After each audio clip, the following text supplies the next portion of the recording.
At family dinner, Dad asked if my allowance was enough. When I asked, what allowance? His face went white. For 4 months, I'd been grinding 3 jobs, tutoring high school kids, weekend event staffing, bar shifts until 2 a.m., classes until 3 p.m., then straight to tutoring until 6, quick dinner of instant noodles, then bar work until closing. I get home at 3 a.m., study until 5, sleep for 2 hours, repeat. I'm surviving on ramen packets and day-old bread. When textbooks cost $400 each, I photocopy pages at the library. My friends go out Thursday nights while I'm serving drinks to businessmen who tip in singles. My bank account never goes above $200. Every dollar is calculated. $1.50 for groceries, $1.30 for laundry. I wear the same 3 shirts and my shoes have holes I cover with duct tape. Meanwhile, my sister Mariah floods Instagram from Paris, designer coffee at trendy cafes, weekend trips to Monaco, new Dior dresses with captions like, Mom always knows exactly what I need, #blessed, #fashion life. When I begged Mom for even $200 for groceries, she sighed heavily, money's tight. Your father's practice is struggling. Paying your tuition is already stretching us. I worked harder, picked up extra shifts, skipped meals to save money. Last Friday, everything changed. I was carrying cocktails when the room started spinning. I remember reaching for the bar to steady myself, then nothing. I woke up in a hospital bed within 4. The doctor was stern. You collapsed from exhaustion and malnutrition. Your blood sugar was dangerously low. My bar manager visited, looking guilty. You've been working doubles every weekend. Take the rest of the month off. That meant losing $1,200 in income one desperately needed. My friend visited with groceries and made me spaghetti while eating the first real meal I'd had in weeks. He said something that shattered my world. Your dad's a surgeon with a luxury car. You went to private school. How is your sister affording Paris if money's so tight you're working yourself into the hospital? That night, I called Mariah directly, just checking in. How's Paris? Amazing. Mom just sent me the cutest Chanel bag for my birthday next month. My stomach dropped. How are you managing financially? Paris must be expensive. Oh, I don't worry about that. Mom transfers me about $3,000 a month,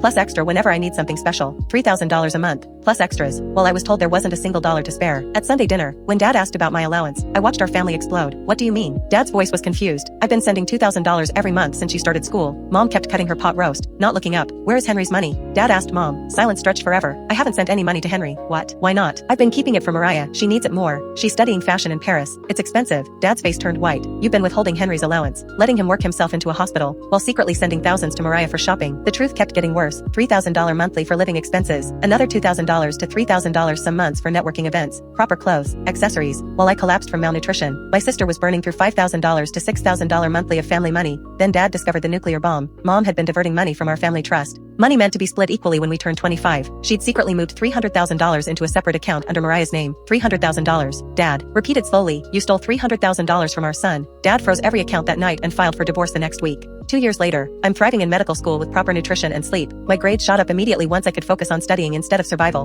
Dad is happier than I've ever seen him. He visits me in New York every few months, and we've grown closer than ever. Mariah learned to budget, got a part-time job, and built a successful fashion line within constraints. Mom works retail at a department store and lives in a small condo, finally experiencing what financial struggle feels like. The collapse that started it all led us to rebuild our family on truth instead of lies.